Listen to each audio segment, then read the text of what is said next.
Hey, this is Matt once again. Welcome back to the video. And this is a paid request, this time for Guillermo. Thank you so much for that. And for those interested requesting any type of videos, topics, reactions, commentaries, reviews, re-reviews, what have you, feel free to send it either directly to my PayPal or join my Patreon. Both links are down below in the info box. Now, Guillermo wanted me to do a commentary on this film called As Above, So Below. And you know what? Let's get right into it. I have a pause at the beginning. And 3, 2, 1, pressing. Actually, pause. 3, 2, 1, pressing play. 2, 3 seconds, 4, and there you go. Now, like I said, this is As Above, So Below. It came out in 2014, August 2014. I believe PewDiePie did a little bit of promotion for it. They put him in the actual Catacombs of Paris. To promote the film. They were trying to steer him and such, since he's known for being steered with horror games. So I don't know if that promotion worked or not, but this did make a bit of money. It made about $20 million in the US on a $5 million budget, and then it made $20 million internationally, so it made about $40 million worldwide. The director, John Erick Dowdle, you know, he's done some films I liked, some I didn't. Poughkeepsie Tapes I thought was a bit creepy for what its intended purpose was. Did not care for Quarantine, because I thought Quarantine was just a lousy remake of that film Wreck. This, I think, is his best film. Devil was awful. But then he did Noah Steep, the one with Owen Wilson and Pierce Brosnan, sort of a thriller. Thought that was pretty decent. So now, it's a pretty short film, hour and 30-some minutes. And with found footage, I didn't know anything about it until Blair Witch Project came out in 1999. And when that came out, I was just really impressed by its minimalist approach, because I had never seen a film like that before. I know there have been films, later on I knew, that there was Cannibal Holocaust before that. There was a film called Man Bites Dog. Hell, there was a Vietnam found footage war movie called 84 Charlie Mopic in like 89. But I never heard of those films. The first I knew of was Blair Witch Project, which I didn't see all the hype. I saw that film on VHS when it came out in October 1999. I got the VHS tape for it. And because I had never seen a film like that, it really captured me, it grabbed me. I was scared, I thought it was suspenseful, I really enjoyed the characters. I felt like the fourth member of that group. And that got me intrigued in found footage films. Now, I do think about 90% of them suck, but the 10% that worked really worked for me, and that's why I'm still intrigued by found footage films, even with that being the case, because they do be either very, very good or very, very bad for me. But for me, this is one of the very, very good films, at least to me. I mean, this is 6.2, so I'm not the only one that thinks that, but if you're not into found footage, I don't know if this will change your mind, but even if you like one or two of them, I think this is one of the better ones, because I kind of like this adventure, like female Indiana Jones type. But I say that, but it's not a Mary Sue type of character. This is a character played by Perdita Weeks, who I think would later go on that Madam P.I. reboot show. She is smart and a scholar, but she's reckless and she's imperfect. And she has personal demons like everybody else in the film does. The story, like the background, was a bit interesting to me. I mean, the whole thing with this lead character is that I think by this point her father had ended himself, and people thought the guy was crazy. And I think you come to find out at the end that the dad was calling her. She didn't pick up because she didn't think anything of it. Then she found out that her father died, and that guilt of she wishes she would have picked it up, and that's why she's so gun-ho about this thing that her father was talking about. She's so gun-ho in a reckless nature because of this guilt. And you get a bit of that in the finale of the film. And then you have her ex, played by, we'll see him later, George, played by Ben Feldman, who was in the Friday the 13th reboot, the 2009 one. I think he's one of the people that died at the first section of the movie. I think he's the guy that gets the machete in his head. I could be wrong. But yeah, that happens to him in that movie. And I'm trying to think now. I don't remember what else he's been in. But yeah, I didn't mind the acting. I thought it was pretty decent. I love the location, especially in the Rio Catacombs of Paris. I think that worked rather well. I don't mind this kind of adventure aesthetic because I'm a sucker for those. Whether it be some Indiana Jones films, National Treasure 1 and 2, even films like Firewalker with Chuck Norris, Teen Solomon's Mines, The Goonies, like those adventure, looking for treasure or looking for this artifact. For the most part, to be a sucker for it, maybe because I live vicariously through the characters, and part of me wishes I could be in that type of adventure with my friends and such. Mike and Effrey, Michael Keane, Fabio, John, etc. See, this is why we find out this is her father, and that's because once she got that stone, or those words, I should say, it has a certain power, those words, and it links up to the catacombs in Paris, and it brings people's personal demons and fears and guilt and manifests it. I mean, that's not the first movie that's done it. There's plenty of other movies that have done it. Event Horizon has done it back in the day. No, well, not... Yeah, 1997. I mean, quite a few years before this. And there's been, Twilight Zone episodes, Silent Hill video games. There's a lot of stuff that you're psychological, that your fears manifest. So it's not the most original idea, but it's an idea, once again, I'm a sucker for. I think it's done decently here. Like, you have the guy who's the guide, and there's like a scar on his hand, and you find out later what that's about, which is there's this car that's burned up, and there's a guy in there, and the way the guy looks and reacts, you do tell that this is something that happened.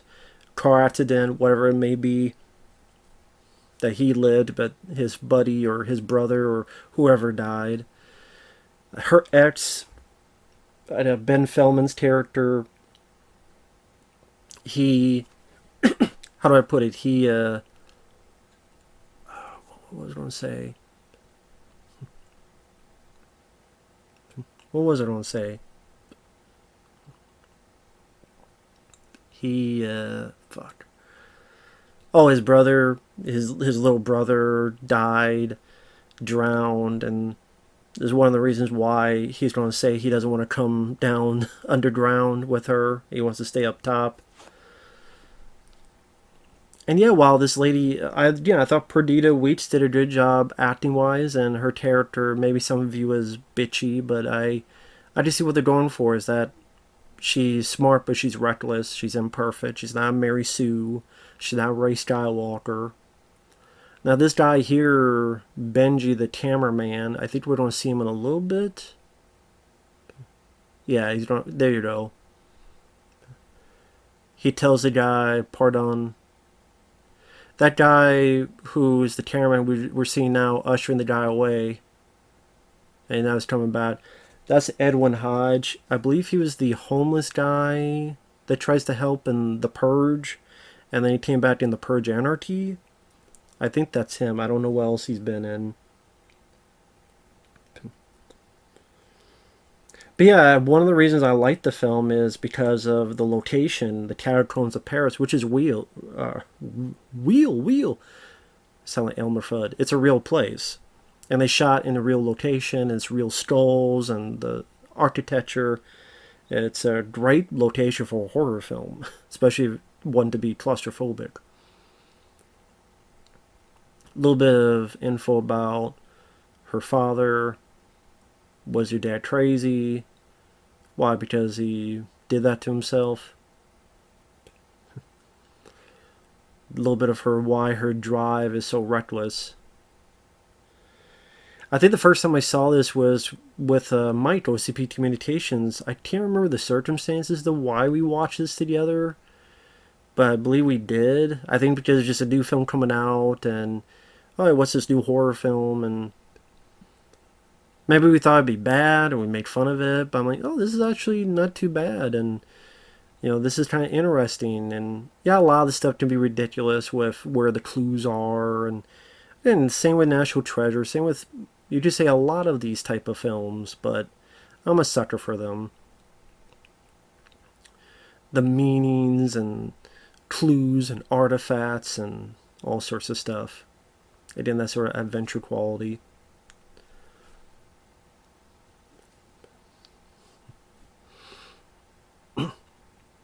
Yeah, she knows a guy who does, and it's her ex, George, played by Ben Feldman's character.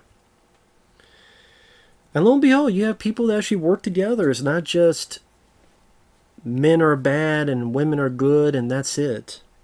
Which Sally's a lot of stuff in today's age. Again, Sally. That's just the case. But, hey, just how it is, Sally.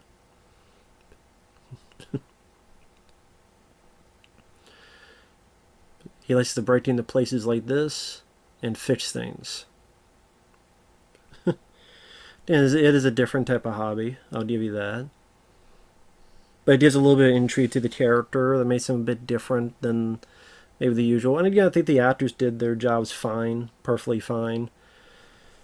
And it goes by a good pace. It's 90-some minutes long. When it gets going, you either feel at least I do, the claustrophobic nature of the tunnels, or more. There's not a movie where 90 minutes go by and nothing happens. It's either them running from the authorities, or they see things that are not there. Their personal demons are created, manifested. A couple of cool little scenes there. At one point, they enter a room they've been in before, but everything's upside down. They find like the remains of a Templar knight. And like I said, I guess if you just don't like any type of found footage, this isn't going to change your mind. But again, I do think it's one of the better ones. It's not as annoying. I'm not as annoyed by the characters. The ending is a bit different as well. Spoiler alert. Super spoilers. Not everybody dies. In fact, 3 live.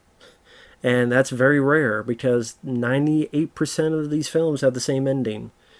And that just gets boring after a while. I get it. It's found footage. Someone has to find the footage. I get it. But at the same time, there are films that change it up a bit. Of course, if I say it, I'd be spoiling it for those. But, I mean, like I said, Blair Witch Project was the first one I saw, and I do enjoy that film. I think the ending works for that film. I do enjoy this one. This is definitely in my top 5 favorite found footage movies. I like that Bigfoot movie exists, from one of the directors of the original Blair Witch Project. I like Butterfly Kisses. I like... What else do I like? I like... where is the other thing? I like... Big Butts in the Cannot Lie. I think Incident at Loch Ness. The Tunnel. That's another one I really enjoy. That's in my top 5. The Tunnel. Now, if we're talking about not found footage, but point of view movies, then Hardcore Henry, the action film, Searching with John Cho, those are highly up there. And I'm surprised they don't make more of those just see through the eyes of a person.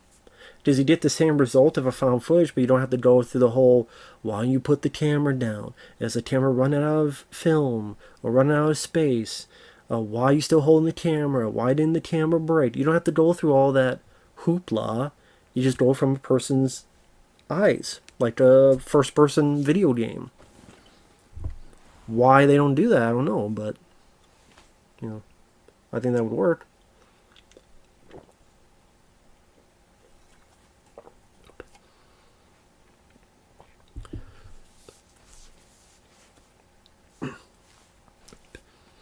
So pretty much...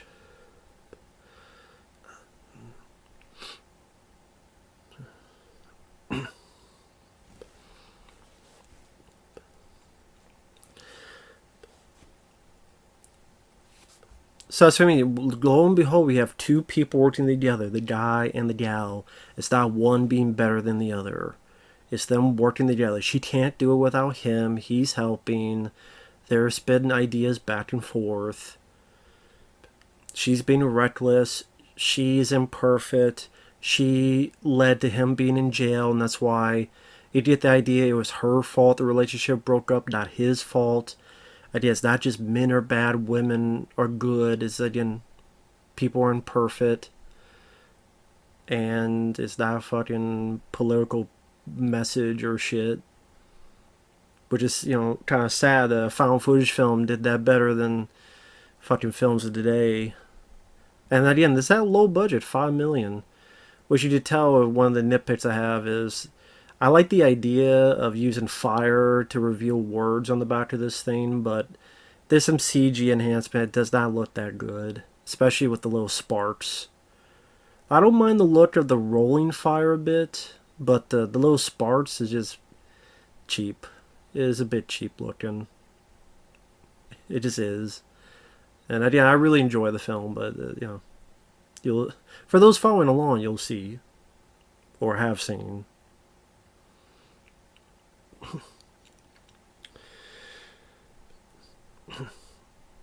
Like that bit here with the fire, I don't mind with its rolling, kind of like rolling. But see those little crackles, that's when it's like, that's not the best. I mean, I've seen much worse, but it's just, and it goes by pretty quick.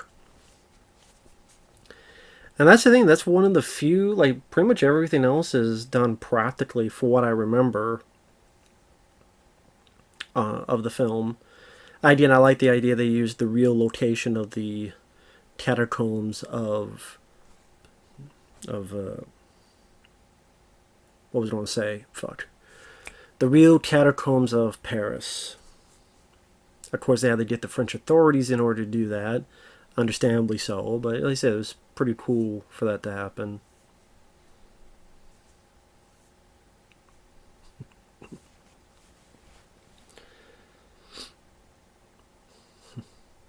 Like I said, spin ideas back and forth, helping each other. And 2014, that was a year that not a whole lot of stuff was going well for movies. I mean, there's some good movies, of course. Exists, the Bigfoot movie I'd liked, and that was the other request Guillermo had for me to do a commentary on that, because he's a big found footage fan, and I can understand why. Because I'm intrigued, even if it may be bad, I'm still intrigued, because the possibility of being good like this, and Butterfly Kisses, which I enjoyed the story of that. And Population Zero is not a horror film, but I didn't mind the little mystery involved in that movie and more. How he did Under the Earth, the Catacombs of Paris, which I believe was at 6 million corpses. Yeah, there's a whole thing about the Catacombs of Paris. I pretty much the whole gist of the plot is they're trying to find the Philosopher's Stone, which is dealing with alchemy. Alchemy as in taking steel or whatever and turn it into gold. And then also maybe possibility of eternal life. She's looking for it to prove that her father wasn't crazy and find out the truth of it. The boyfriend, the ex-boyfriend ultimately helps because the possibility of treasure and maybe still, has a little bit of thing for her. Yeah, underground Paris, France, hold the remains of more than 6 million people in a small part of a tunnel network built to consolidate Paris's ancient stone quarries. It's nicknamed the Gates of Hell. It was an effort to eliminate the city's overflowing cemeteries. Preparation began in 1774 as a series of basements, wall collapses around the cemetery added a sense of urgency. Nightly processions of covered wagons transfer remains from most of Paris' cemeteries to a mine shaft open near where around this was.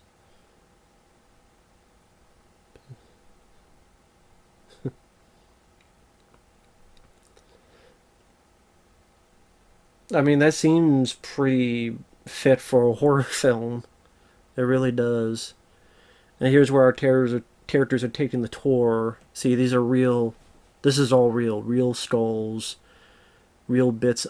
And from what I understand, they shot most of it for real in this location. I think that was a great idea.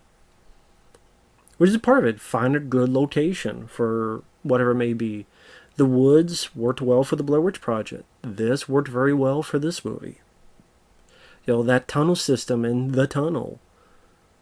A area, a location that creates a sense of claustrophobia or mood or atmosphere that works well for the characters in the story. At least that's the way I looked at it. Got a club called Le Showcase. Of course, this guy did die. Not the actor, but this character doesn't exist anymore. Because I think you find out that the guy he says they should look for, when the guy realizes who it is like, wait a minute, that guy disappeared. I think it was the same guy. They'll tell about that later.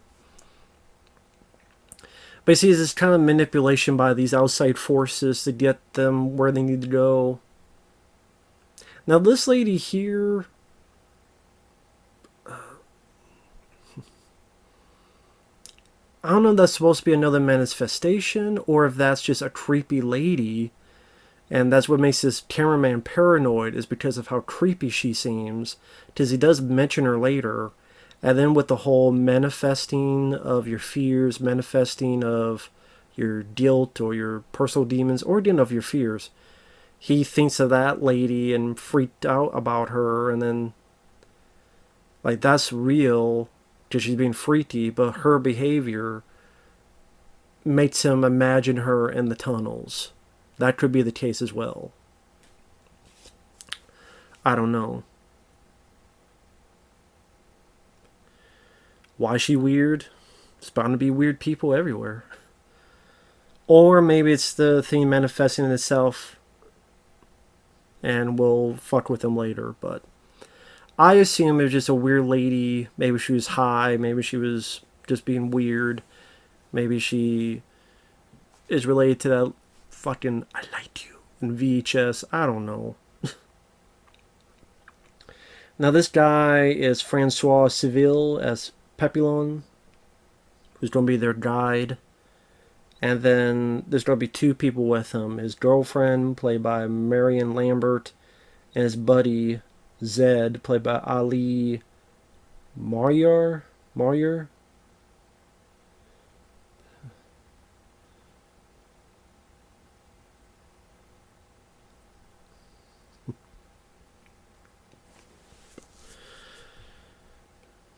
I said, I thought the actors do their jobs fairly well. I don't think they did that bad of a job at all. At least to me. I think they did a decent enough job. That's just me, though.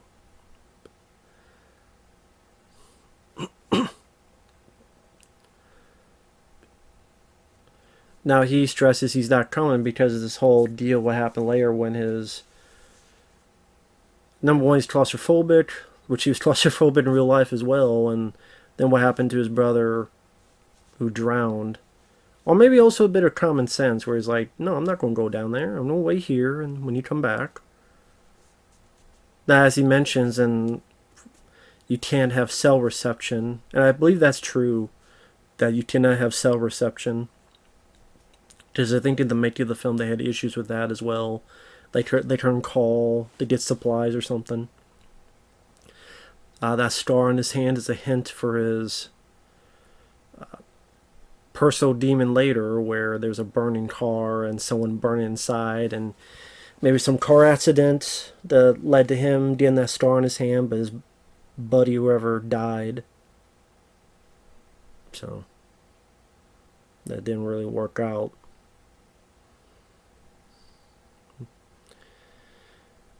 Run out of batteries and no flashlight, you will die. If you run out of water, if you get hurt, you'll die.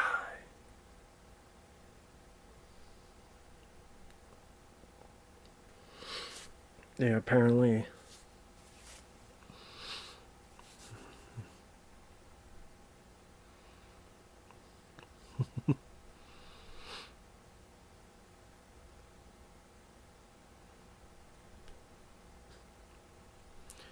And yeah, it's one of those few found footage films that some people actually do live, which is again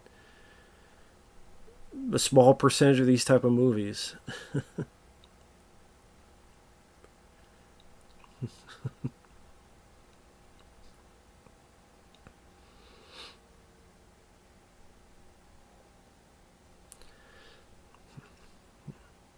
Like I said, I don't think the acting is that bad. I really don't. Among the other stuff, I really don't think it's that bad. And that's just me, though.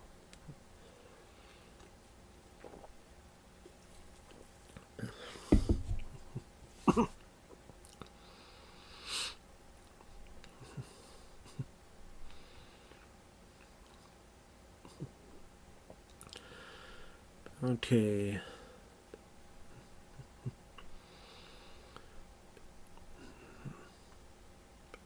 Why we need to take time to do this? And then the cameraman says, do we have time for this shit? He didn't say that, but there's one review. This is a guy I follow, Brad Jones, Cinema Snob, and he used to do this thing called midnight screenings, where him or his buddies were talking about a film after they get out of the theater. And hey, idea, we're not all going to like the same movie, just how it is. But the two people that reviewed this film, I forget who it was. I disagree with everything that they said, and the points they brought up was kind of ridiculous. Like this whole thing here, where they're like, it's silly because they're wearing headlamps, but you see that the light is up. Why is the light so up? Number one, that cameraman, you see a light on his shoulder. Like you see, we just saw the cameraman, he's got a light right here on his shoulder. These other people, the reason the light is up here is so that you don't go and blind someone in the eyes with or without a camera. If I take a flashlight and go right towards your eyes, you don't get blinded. So you need the light up. So you're still seeing stuff, but you're not going blind. And the cameraman, again, we just saw that he had a big old light right here on his shoulder. That's how we're able to see more of him.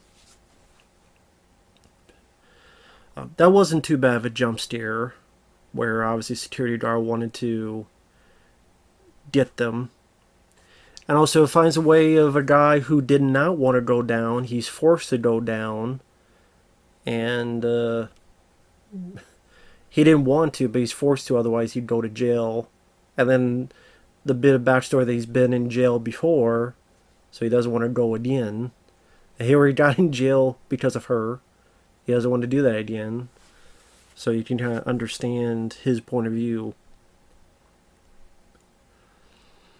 So the George character, then the ex-boyfriend, Ben Feldman, I definitely understand. I've never been to jail, but I understand his plight of not wanting to go down and then forced to go down here.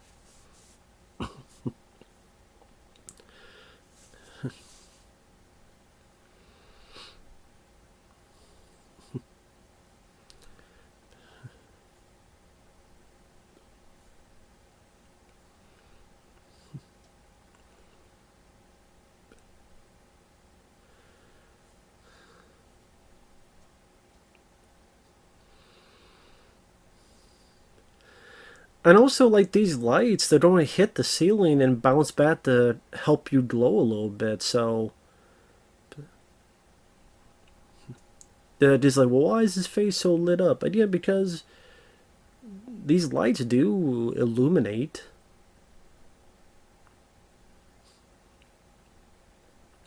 Especially if they're hitting the ceiling and bounce back a bit.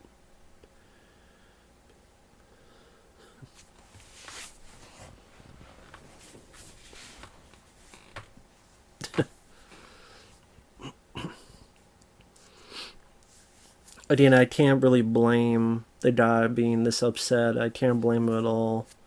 Perfectly understand where he's coming from when it comes to that. Definitely do.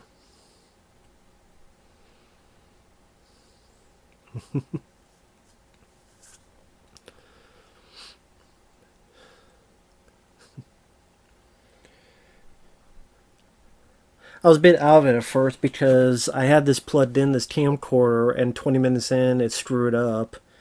And I think because I used this, because it's one of those things you plug it in and then you plug the USB in this.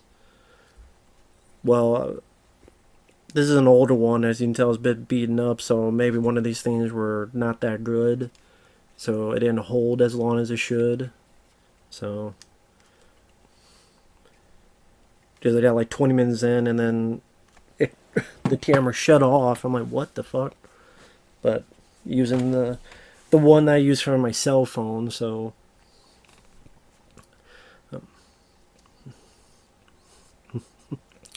we will see how that goes. I do still want to get the. This is a side note. I still want to get the. I had a camcorder, the Canon RHF 800 or something. I still want to get another one of those because I really did like how that handled. It's just, this time I won't fucking take on and off the plug-in. I'll just leave it in so it doesn't get stripped. Because I didn't know you could do that, but you could. Anyway, I know that's off tangent. But it's like $380, which, you know, I'm stingy with money, so with me, I always wait the last damn minute. Oh, is that the girl? Yeah, that's the girl that guy Benji saw. See, that's why she was so weird. So yeah, they do explain. So that girl was real, and she's so weird because, you know, she's in that cult thing, but he sees that and he thinks about that, and again, that goes to the different variations. Again, either your fear, or your personal demon, or your guilt. Personal guilt for our lead here, Starlet, played by Perdita. Personal demons like Papillon and the ex,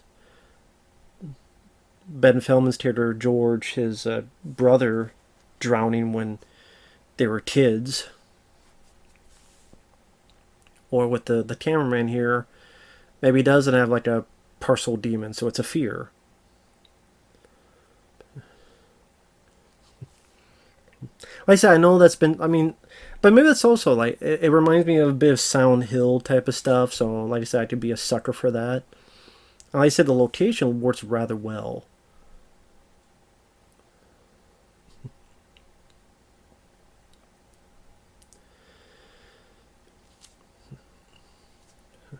Describing their friend.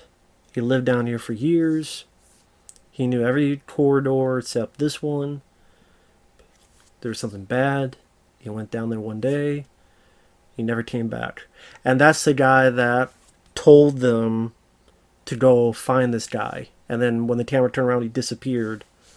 So against this figure, not figure, but you know, this evil, whatever you want to call it, manipulating things.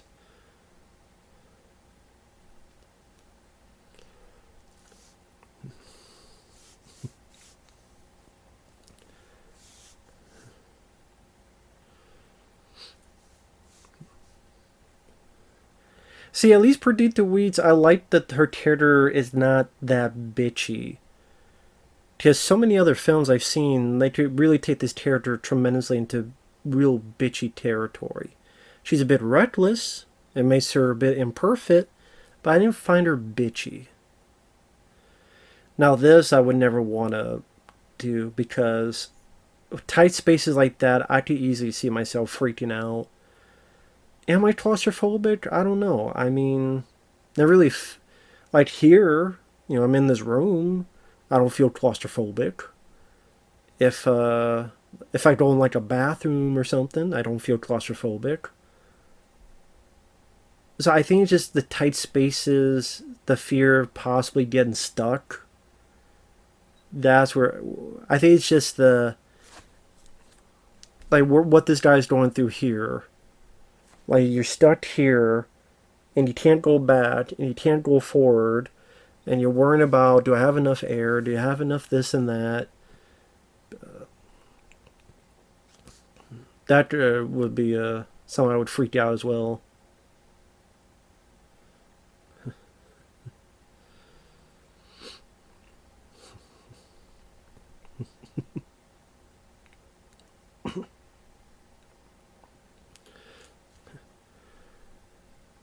What else do you want them to sing? Hold my hand. I want you to hold my hand. The best that I can.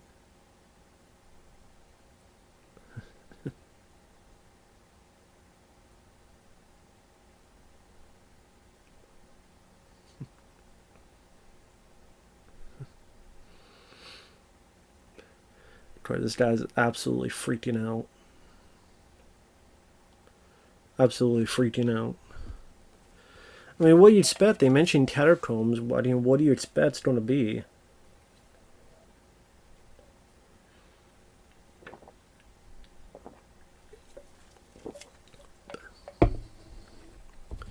See, at least the lady is being decent and, hey, breathe with me, it'll be okay.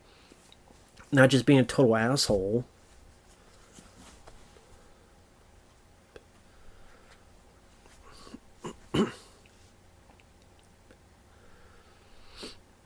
Just talking them through step by step. Oh, shit. Fuck the camera, just go. Fuck the camera. Just go, go, go. Oh, shit.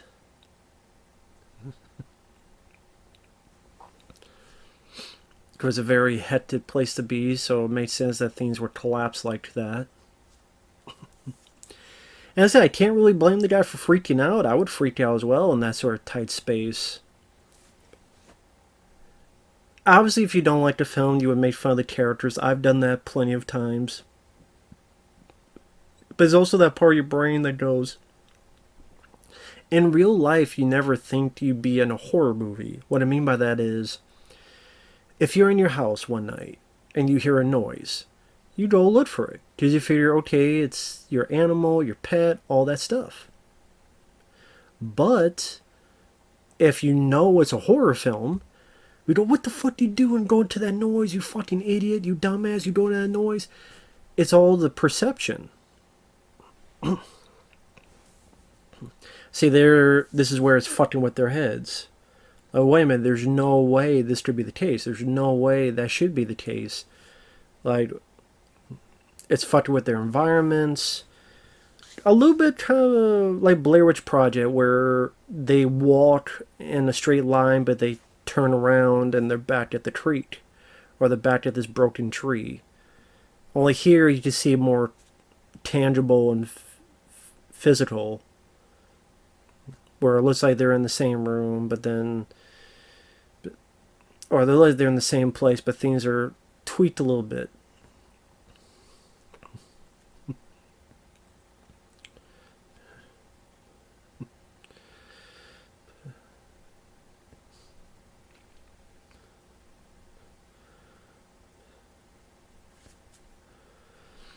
And now it's like fucking with them and fucking with their heads.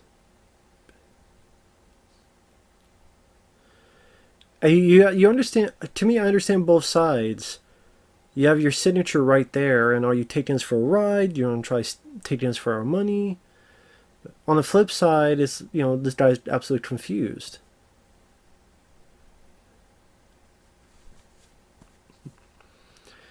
And again, that's kind of what I liked about this, is wondering what's going to happen next, and because of this supernatural, now anything can happen.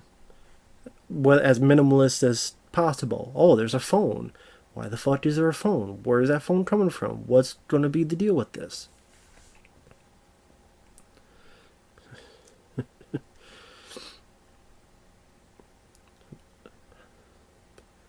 Hundreds of people fell to their death right here. And when they sent people to fix it, 50 more disappeared. Like I said, they picked a great location for this. See, that's the thing, like, there was that movie, The Pyramid, and The Pyramid seemed like an interesting, it's weird to say location, but Sadian is their manifestation. I had a piano like this when I was a kid. And this one note was always screwed up, and it's the same note. And that's what I mean. It's not using over the top CGI, not using cartoony CGI, or fucking the Rain, the Grudge type of, but that realization of what's going on, like, oh shit. The same no sound T that he had as a kid.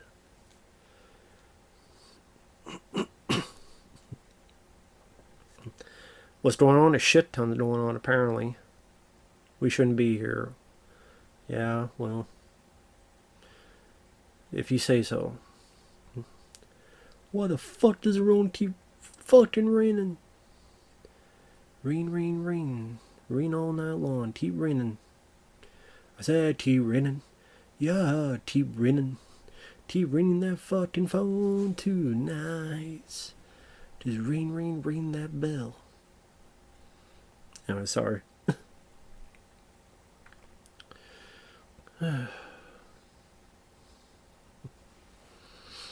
I like the running time. We're already 40 minutes in.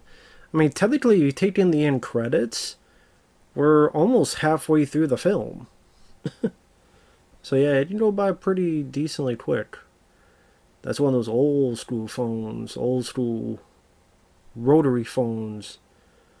9, 1, 1.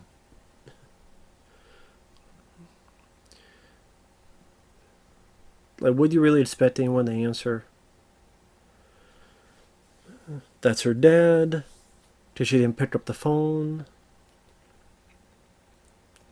She didn't pick up the phone to talk to him, so it's now messing with her head. And you find out later that she didn't pick up the phone for her dad, like the night he hung himself. I think that's their buddy.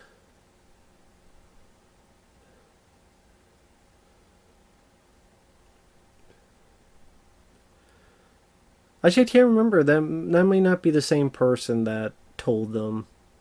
So it could have been a number of other people that, disappeared or just something manifested. Just that's the guy who's their buddy who disappeared.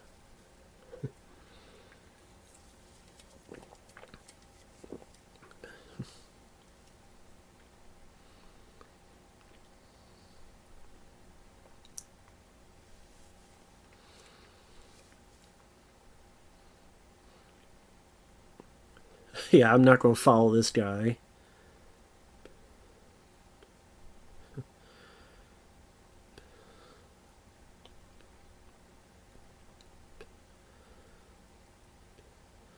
Although those cracks on the ceiling would make me want to hurry up, to be honest.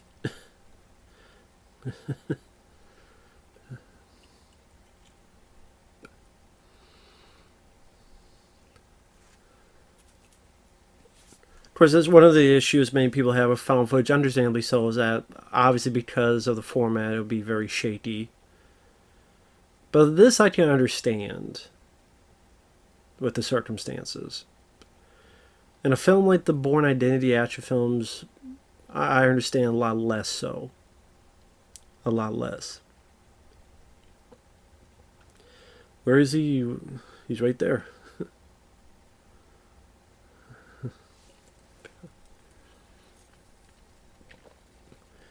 The only way out is down.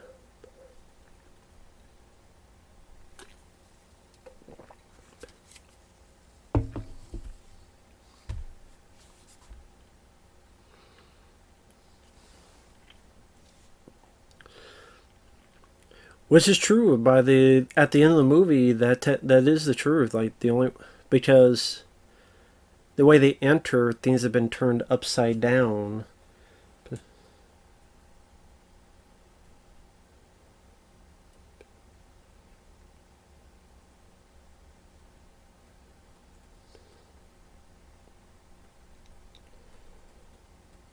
How do I describe it?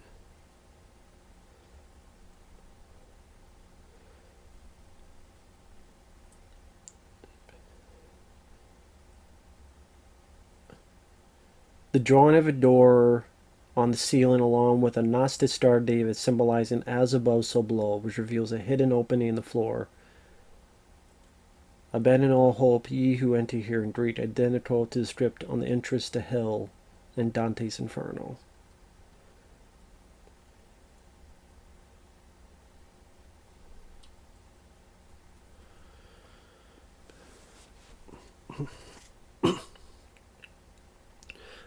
What is in heaven could be very same in hell. Oh shit.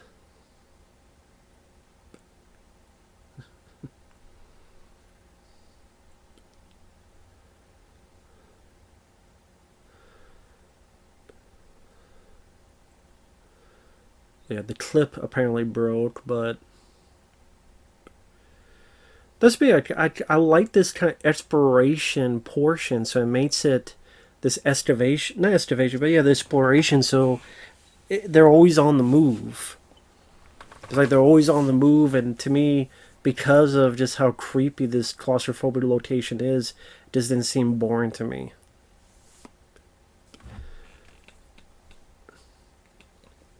I think this be here, he thinks he sees his brother.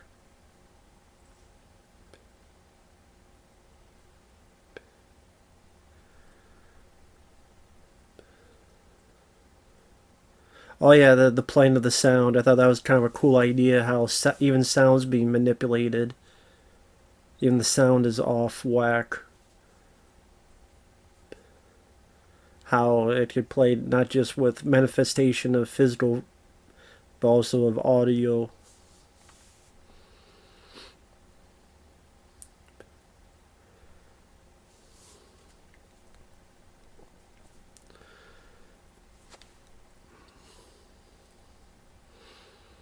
And that little kid we saw, I believe, is the ex boyfriend's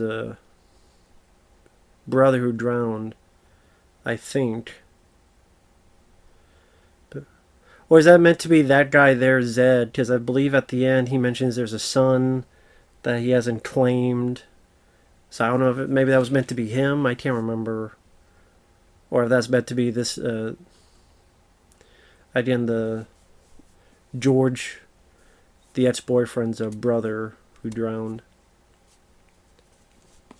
Like I said, my friend Mike and I saw this and were just really impressed with like how fast it moved and kept us intrigued to see what would happen next. Like I said, the acting's pretty good. Our Call is underrated. I mean, 6.2 on IMDb is pretty good, but no one ever talks about this film. But I definitely think this is one of the better, or one of the best found footage movies. I really do. I did a list, if I can remember where I put it.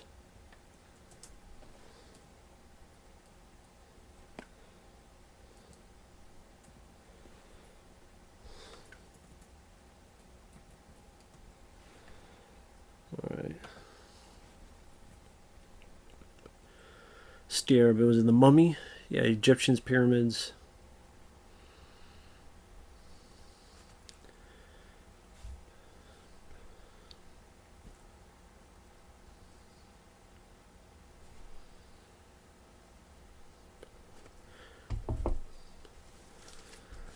I mean, you have two people working together, not one better than the other.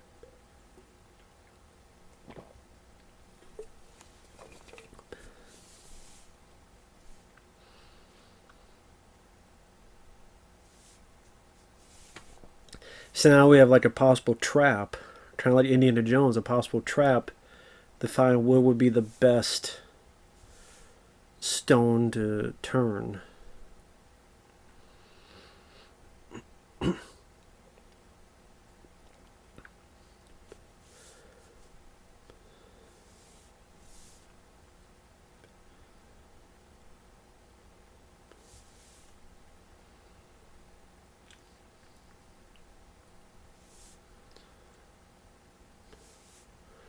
See, that's what I mean. Like, the guy is helping out.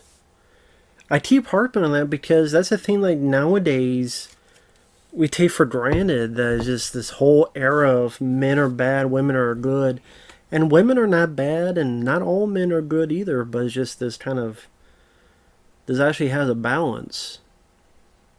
I keep thinking of that because I have a friend, Michael Keane, the Choice voice. Um, if he ever sees, I don't know if he will like the movie because I don't know if he's that big on found footage stuff.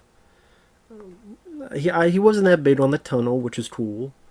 No problem with that. I liked it a lot more than him. But he mentioned a lot of videos, recently about how it'd be nice to have can we work together with all these films that try to be political? And this is a film that showcases that. So I did a list on Letterboxd top 100 found footage or POV films. When I see POV, point of view, I mean they're not found footage, but they're films from a perspective, like Hardcore Henry, like Searching with John Cho.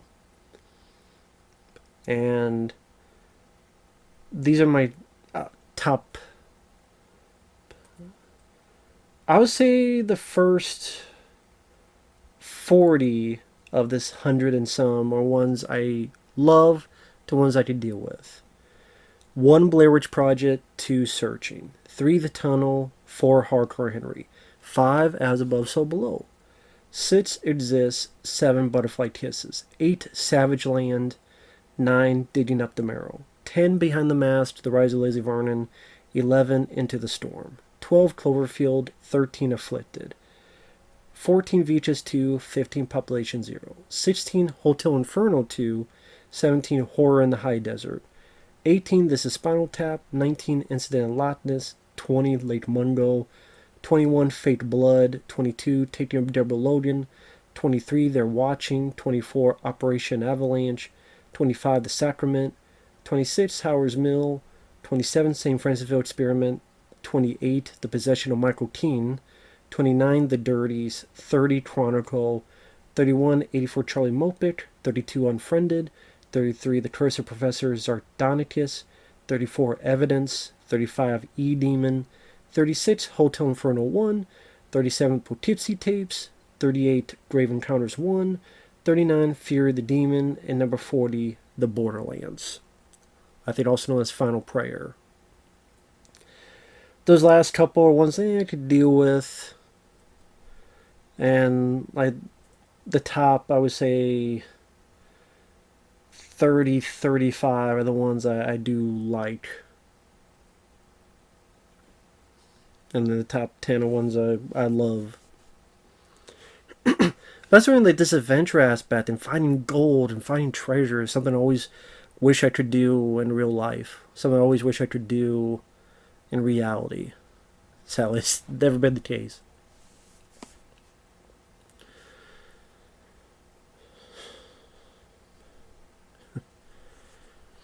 People go through trials and tribulations and you get there and you think you get a reward, but that's not the case.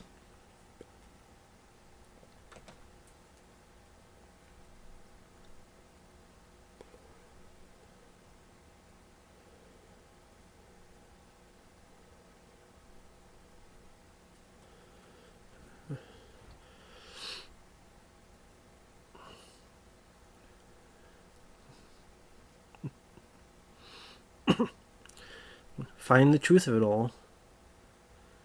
And of course, yeah, you find the treasure. Of course, there's going to be some type of trap. Isn't there always a trap with the treasure?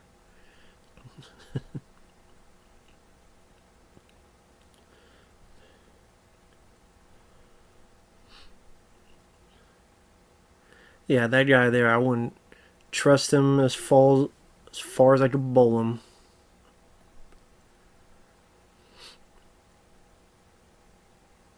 The Philosopher's Stone can fuel a lamp for eternity. And the stone is brightest light and darkest day. Brightest light and darkest day was it Ghost Rider? The sun.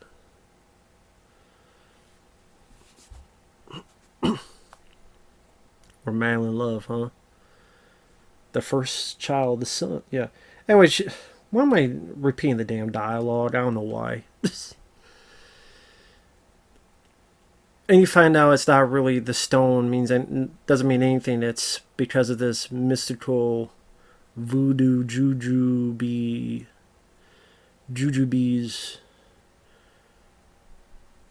It's really what's within that. What the scripture says, we have the power ourselves. It's more like belief, how you want to put it, not just a jewel or a stone.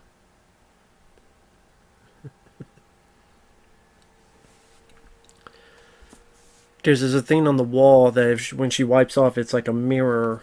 Well, you see that later. Yep, of course it's a trap. It's a trap. It's always a trap. I'm sure that there is probably some CG.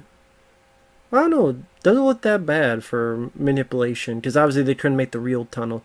I'm guessing that portion was on a set with the treasure, because obviously that stuff isn't. I'm guessing it's a stage, some stage they shot at. Because at the end, that stuff doesn't exist in the actual catacombs. But that way, they have to make the treasure, they have to make all this other stuff here.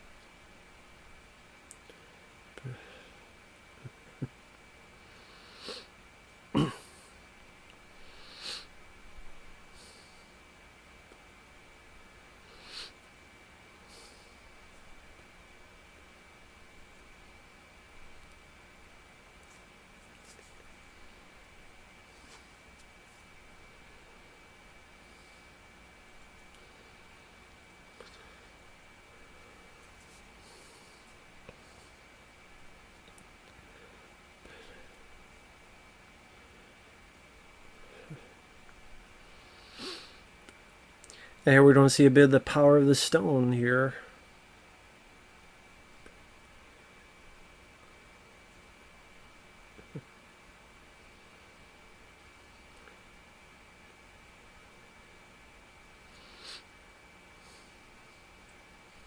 Sorry, now I'm just watching the film. Let me see if there's any trivia. Yeah, sorry if you hear a noise. That's the fan on because it's hot. Yes, December in Texas, it could be still pretty damn hot.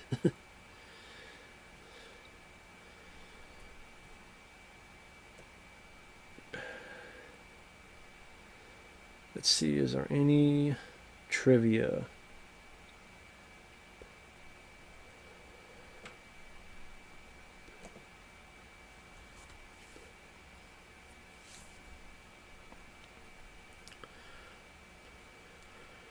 I learned it from David Copperfield. Fucking voodoo magic man.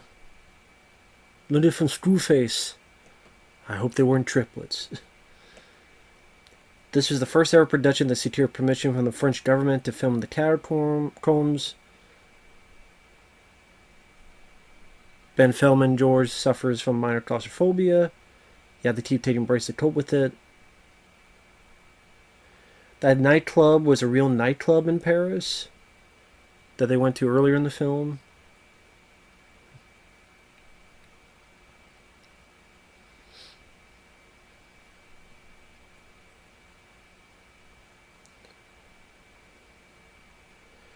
Oh, this is interesting.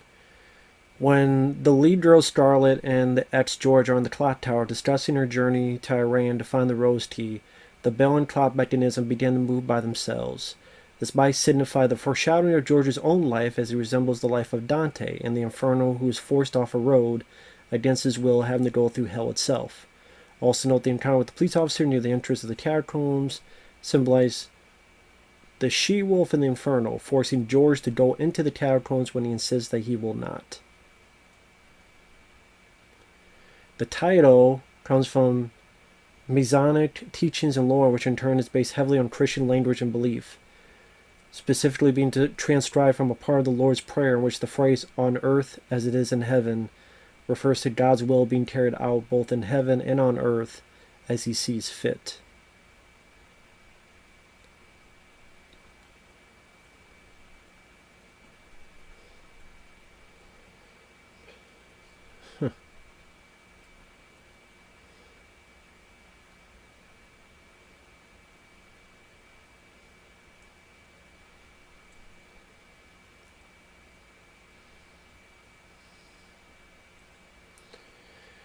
In Dante's Inferno, the first circle of hell is limbo. Limbo is where souls go when they've done no evil but haven't done enough good to get into heaven.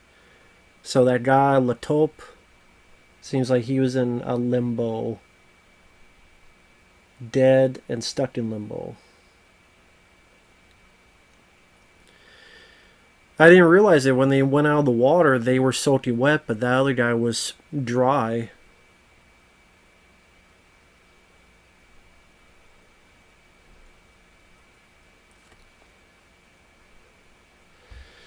This is reference to the end of the film. Because they have to jump down, but by jumping down, they actually go up.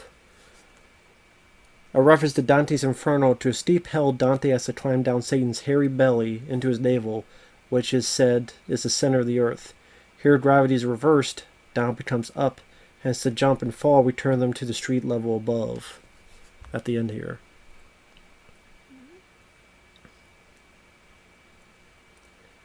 Oh, the man in the catacombs who instructs Star to find Papillon is the same man in the burning car. Okay. So that's cool. I didn't realize that. Okay. Cool. See, that's what I mean. Like this, I think this is a bit more interesting than people give it credit for.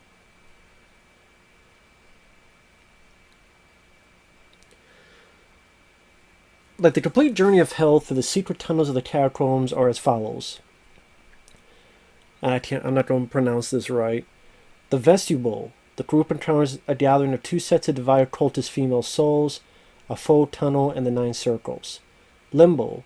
Long tunnels contain the inscriptions of poetry and philosophy pertaining to famous divine comedy cited figures, and the directionless soul of the Papillon's buddy, La Taupe.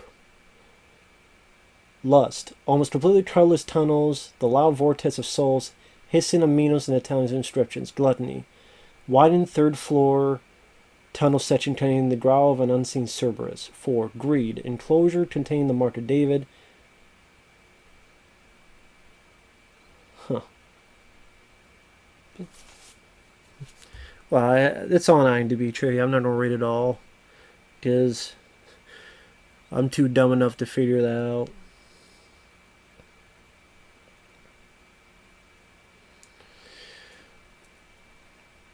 Straw's father called her before hanging himself, but she ignored his call. George left his brother Danny to go to help when he was stuck, and Danny winds up drowning. Papillon set a car on fire with a guy in it. I thought it was a car accident. The buddy Zed fathered a child and then denied him. Benji might have hurt his girlfriend and child, and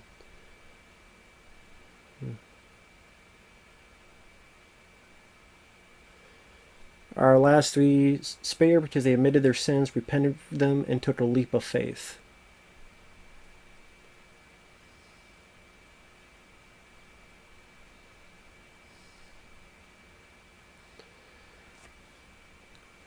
There's that Templar Knight, his remains.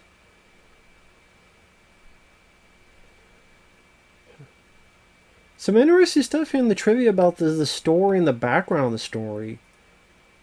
I definitely recommend people reading the IMDb trivia. 9 circles of hell in Dante's Inferno. Limbo, lust, gluttony, greed, anger, heresy, violence, fraud, and treachery. Their buddy La Taupe is found on the first floor, Limbo. The deafening sound of a vortex was in Lust, the second floor.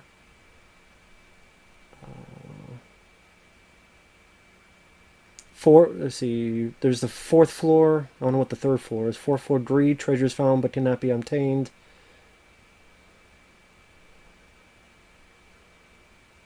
Huh. Don't go near him. Don't go near him. Big mistake. Stupid. This is pretty stupid.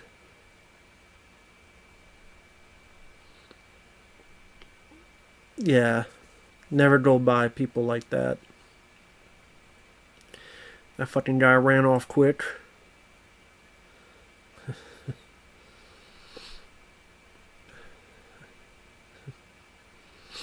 Yeah, he disappeared. He teleported like he was a Nightcrawler.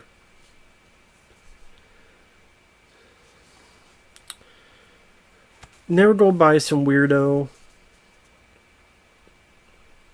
some fucking weirdo who's got crazy batshit eyes. Never do that. Especially if a guy that's disappeared in 2 years in some fucked up tunnels. Just a word of advice for people, for future reference.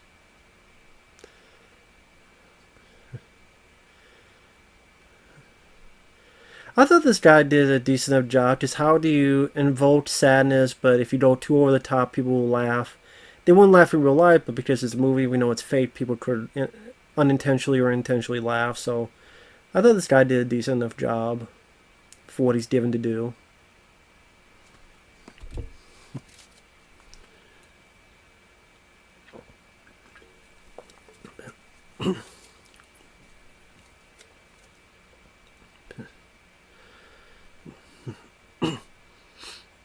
I mean, I'm not going to call this a perfect 5 out of 5 star movie, but I don't think it's as bad as people make it out to be. And like I said, it's interesting to see all these different caverns and tunnels. Of course, that girl, more of her demons, her father hanging himself, the sins these folks made, or deemed sins. Everything is like the mirror image of what we've already done.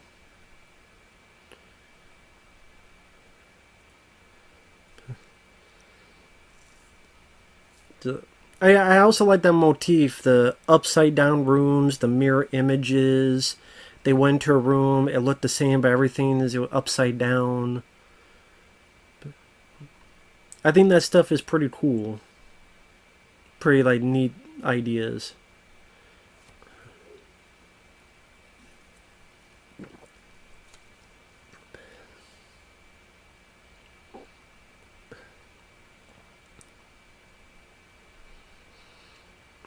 I mean, I don't. IMDb says something different, but I don't think it has anything to do with he had a wife or a kid or something. I think he was just paranoid about that lady because I think not just your fear, not just your demons, but I think your fears as well. Because he was afraid of that cult. Why are they singing? That girl was weird in the club, and I think that's what invokes he manifested this lady here. Now, maybe there's something more to that, he saw her and reminded him of an old... And the black guy did not die first. I mean, he died, but he did not die first. So there you go.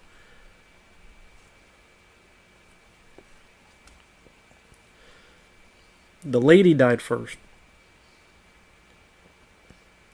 And it's not one of those movies that has a big body count. I mean... If you don't include like the lost souls already in limbo, then really it's a body count, what, 3?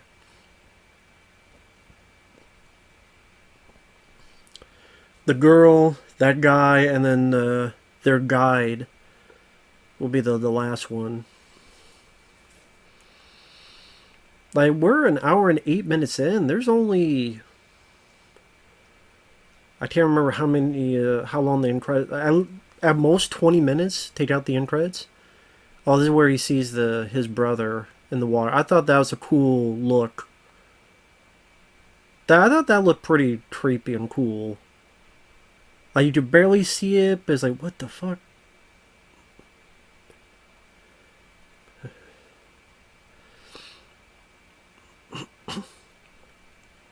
Then doesn't quite get it.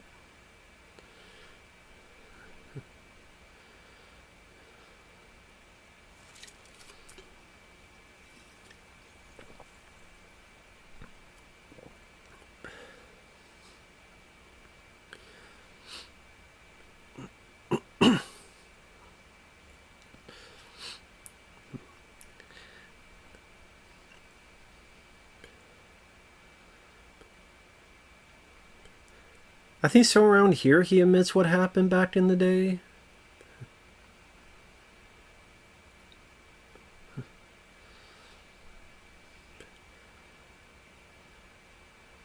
At one point he does tell a bit of the story what happened with his younger brother.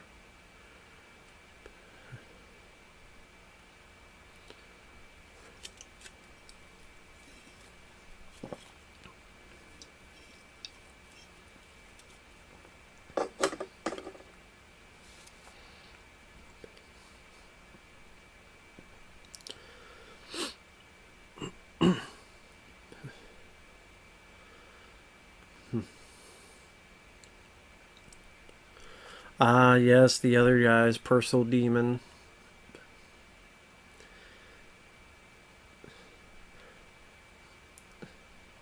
I mean, whether he set this car on fire, I figured it was like a car accident or something. I mean, it doesn't say specifically. I don't think.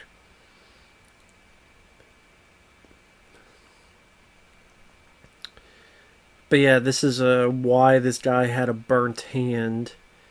And the idea is, yeah, what it says here, the guy in the car is the one who told our main characters to get this guy in the first place.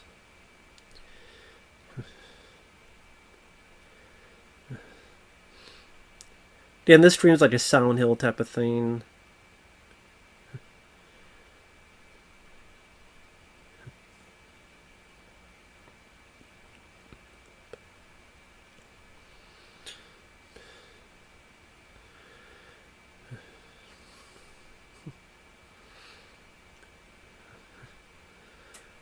I thought it was kind of a weird, interesting look to it. It implodes, kind of like the fucking house in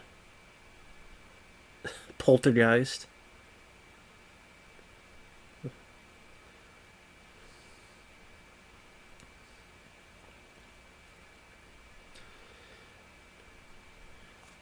It is such a very weird showcase.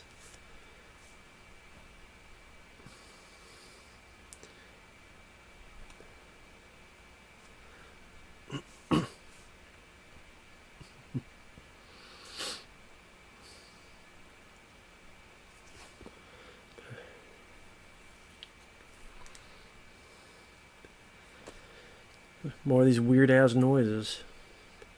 But like I said, because of these tight corridors, it does keep the claustrophobia. Like I said, at least it's one of those things that like nothing happens. No, it's not the case that nothing happens.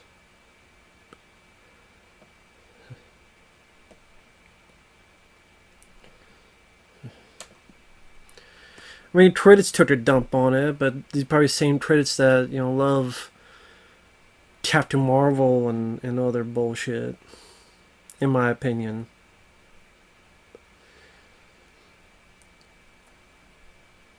wasn't expecting much to be honest, but surprisingly good. Begins in dramatic fashion. Most part doesn't let up. Anyone that suffers from claustrophobia or feeling of being trapped will appreciate the efforts of the film.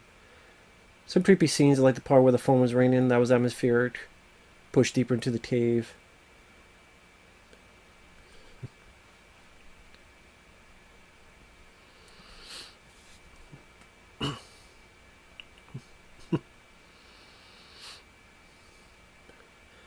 I thought that was rather sweet. A little bit of line there, dialogue there.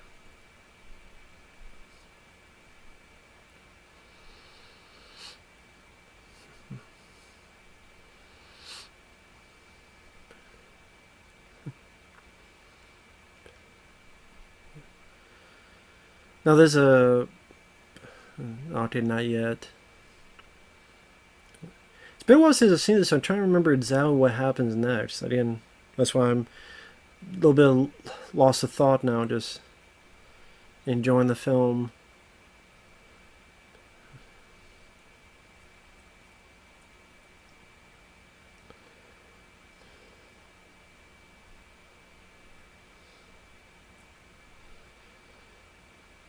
Breath of fresh air with the whole archaeological adventure spin on it. Felt like a Tomb Raider horror film. Yeah, I thought that was pretty cool. I agree with that aspect. That's pretty cool. Yeah, it's the Man in Black. It's the Grim Reaper. Don't worry, he wants just to play Twister. Just play a game of Twister. It'll be all right. Or Battleship. Faces in the walls. There's a shot that I'm like, I know something's gonna come out of it. Something's just gonna come out of that damn wall.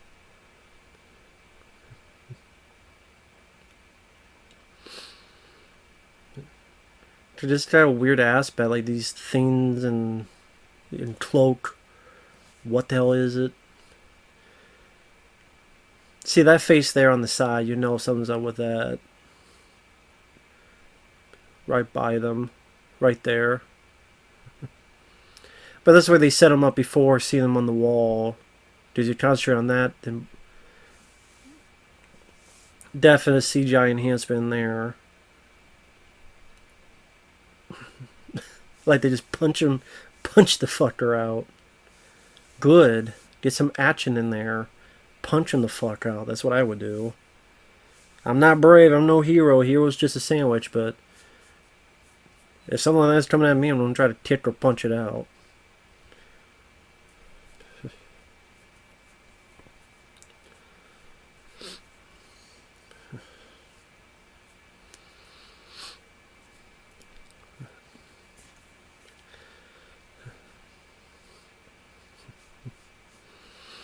I mean, that's a lot of blood coming out of a wound.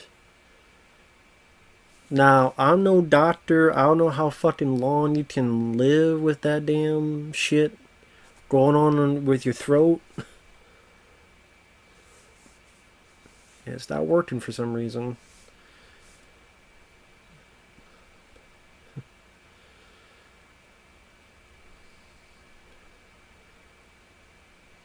Yeah, and how long you can survive with that wound, I have no fucking idea.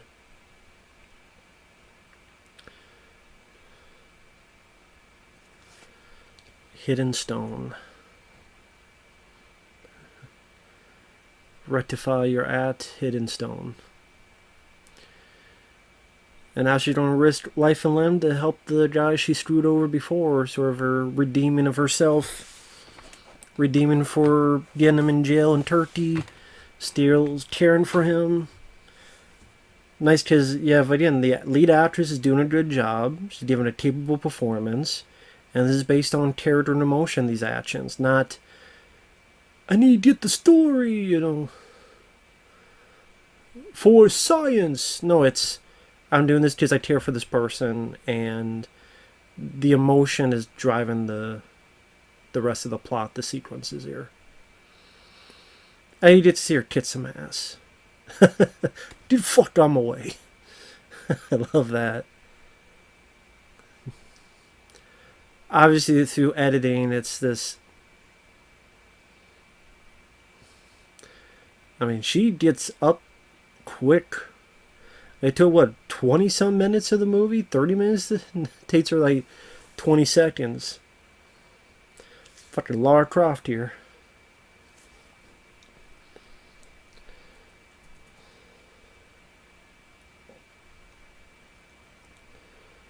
A Blair Witch Project Tomb Raider crossover. If you like horror action and enjoy found footage, then this movie delivers.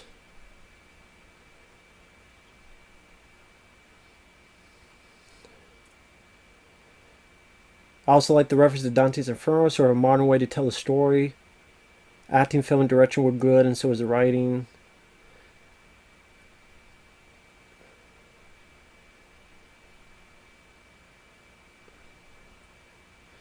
Yeah, here we got a bit of blood there too.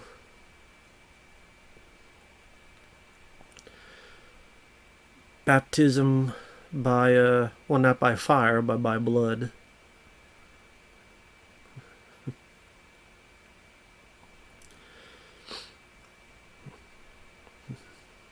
Get your hands dirty.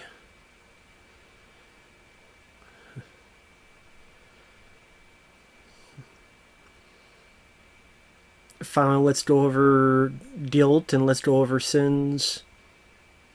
Or what she deems sins. Let's go over guilt. Oh, I guess not yet. Not yet. We're not there yet.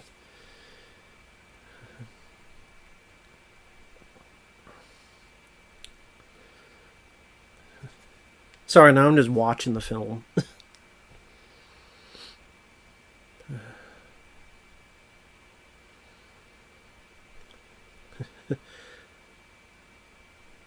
This is where you find the real hidden power is within. The hidden stone is right in front of you. It's nothing physical, but mental, spiritual, how you want to put it. I mean, this is not in the real physical world in a way, so why would this be deemed that way?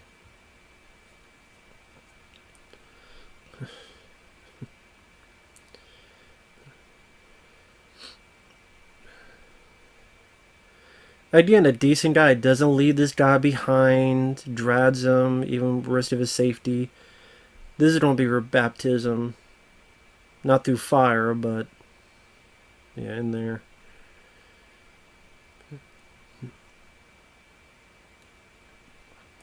See, most found footage she would have drowned in that damn blood. Forgives him, or forgives herself, I should say. By forgiving herself, she's able to move on and penitence for her sins for not picking up the phone that night. So it deals with her character development. There's a bit of an arc. Repent, redeem. He disappears. That means she faced her sins and repented for her sins. Yeah, a lot of the Dante's Inferno stories showcase in this.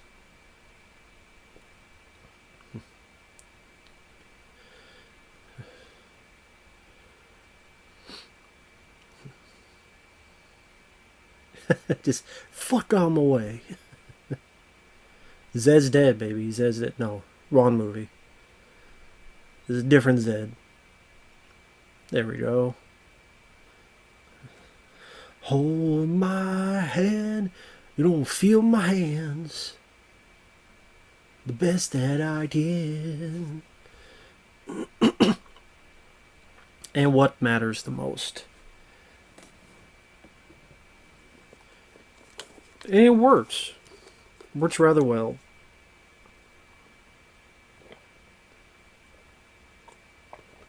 Not everything makes sense 100%. Yes, that's true, but it works for its story and its quick pacing. Obviously, if you're not... Sorry. Damn. Drink more water. If you're not a fan of shaky cam, this movie's not going to change your opinion on it.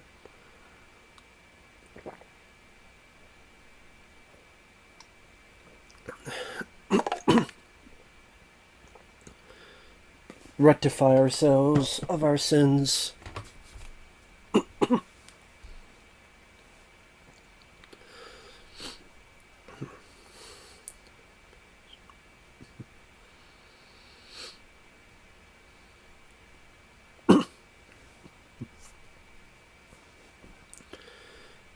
My brother drowned waiting for me to save him.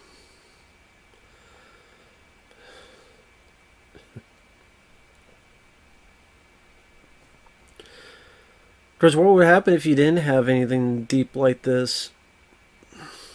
I cheated in school. Or, I stole a pen from the bank. Maybe that'd be it. Leap of faith. You gotta go down to go up. We're in an upside down world. So you take it upside down. This is the entrance. So you go down to get back to up. And again, I thought, oh, that's it. When I was watching with my friend Mike OCP back in 2014 or so, I thought, wow, this was really cool. This is a cool idea. Like you think they're in the same spot, and they realize they gotta open up this thing here to escape. And this is what I'm assuming, oh great, yeah, she was wrong, they're in the wrong place, they're dead, game over. But no, it wasn't the case. I'm like, oh, wait a minute, what's this? It's a sewer manhole cover. Yeah, push down, and then they go down, and then sort of I'm like, okay, that's pretty cool. Now try pushing it.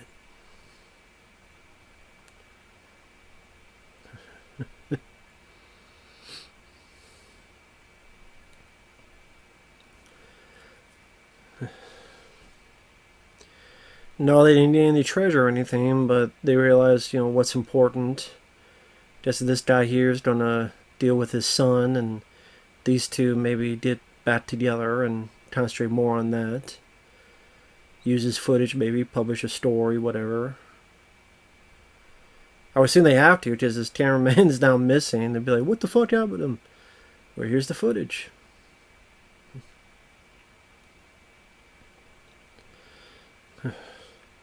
I remember when I first watched this, I went, oh man, it's going to be some twist, like they're actually in hell, or they're in a hell's version on Earth, or they go here and there's fucking demons everywhere or something.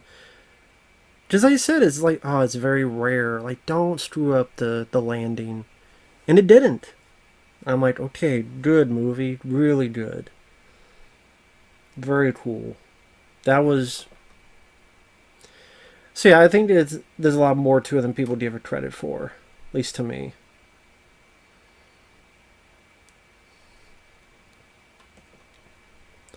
Like I said, I mean, sometimes the shaky cam in the third act will cause you a bit of nausea, nauseating a little bit of business in that third act in particular. That little bit of CGI, like the creature coming out from the face on the wall, bit too much CG. But at the very least, it's at least a strong 4 out of 5 stars for me. At least 4 out of 5.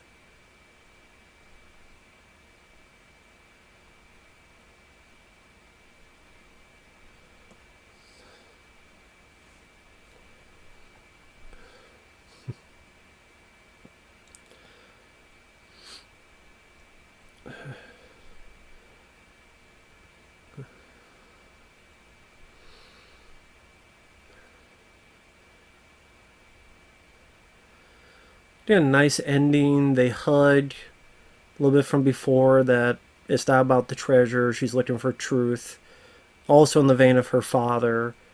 And the thing is that there is a game, sadly with a bad price that they didn't know about, but she forgives herself for her father. She knows that this stuff is true. She regains maybe love with this guy. So at least there's some type of reward, personal wise. No bullshit twist ending.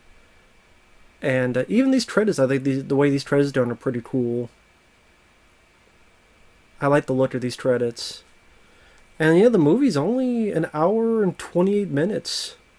And then that's 5 minutes of credits. So, good time. It's good, fast pace, under 90 minutes. Not every fucking film needs to be 2.5 hours long. It's just the case, Not every fucking film needs to be 2.5 goddamn hours long. Just saying. Just saying. Just saying. Maybe they're just me being silly. But anyway, that's my opinion. Thanks for watching, guys. Take care. Thanks once again, Guillermo. And yeah, I really enjoyed this film. It still held up for me. Even watch it again. I still liked it. I still enjoy it. I think the cast did a good job. I think the location was a great location to use. It created some creepy atmosphere and tension. Yes, there's shaky cam in the third act. His is a found footage, and be hard pressed to see what's going on in the third act. Some little nitpicks here and there, but overall, still one of my favorite found footage. I still think it's one of the best ones out there because it's decent characters, good acting, and good atmosphere, and not too bad of a story for this kind of movie. Again, Tomb Raider meets Blair Witch Project. I like that. It's a unique combination. So with that said, thanks for watching. We'll see you guys later. Take care. Bye-bye.